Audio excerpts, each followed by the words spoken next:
Il y a bien longtemps, une petite fille s'en alla avec sa mère cueillir des baies pour son père qui travaillait d'arrache-pied. Mais la forêt les accueillirent avec un silence froid et pesant. Les buissons étaient vides. Déterminée à trouver des baies, la petite canaille lâcha la main de sa mère et disparut entre les arbres. Les cris inquiets de sa mère s'estompèrent à mesure que la fillette courait, s'enfonçant un peu plus dans la forêt. Commençant à se sentir observée, elle se rappela les histoires effrayantes que lui contait sa mère et sa gorge devint toute sèche. Le seigneur des chauves-souris apparut, il la salua chaleureusement et se mordit l'aile. « Viens, mon enfant, étanche ta soif. » dit-il. Elle but son sang noir et épais et sourit de bonheur. Tandis qu'elle traversait un cimetière, des nuages menaçants recouvrirent le ciel et l'air se glaça soudain. Maigrement vêtu, l'enfant frissonnait. Mais un tisserand sombre apparut et d'un claquement de doigts, il transforma la brume en une robe magnifique. « Viens, mon enfant, réchauffe-toi. » dit-il. Elle enfila le vêtement et sourit de bonheur. Elle navigua sur des eaux profondes et sinistres à bord d'un bateau qui, espérait-elle, la ramènerait chez elle. Mais la faim resserra son emprise. Et son cœur s'alourdit.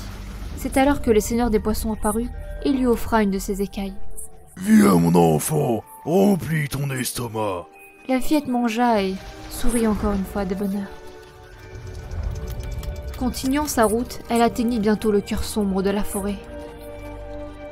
Là, un destrier de fer apparut, paré d'un magnifique rouage en or. La créature ne dit rien quand la fillette s'approcha pour saisir ce qu'elle pensait être un autre cadeau. Le cheval se mit en colère et appela les autres monstres. Le cœur de la petite fille s'emplit de peur, alors qu'un vent féroce se leva autour des créatures. Soudain, vient une sorcière, ténébreuse et majestueuse. « Plus on t'en donne, plus tu en veux. » grogna-t-elle. « Maintenant, nous réclamons notre dû. » En un instant, la fillette fut emprisonnée dans un miroir. Heureusement, ses parents qui n'avaient cessé de la chercher finirent par arriver. Avec une rage débordante, son père affrontait la sorcière, tandis que l'amour de sa mère brisa le sortilège. Mais la sorcière était puissante. Le père cria « Sauve notre fille !» La mère mit donc l'enfant en lieu sûr pendant que la forêt brûlait. Aujourd'hui encore, cette forêt calcinée est un triste rappel du sacrifice du père. On dit même que les enfants qui regardent trop longtemps cette terre carbonisée seront à jamais hantés par le cauchemar de se perdre en cueillant des baies.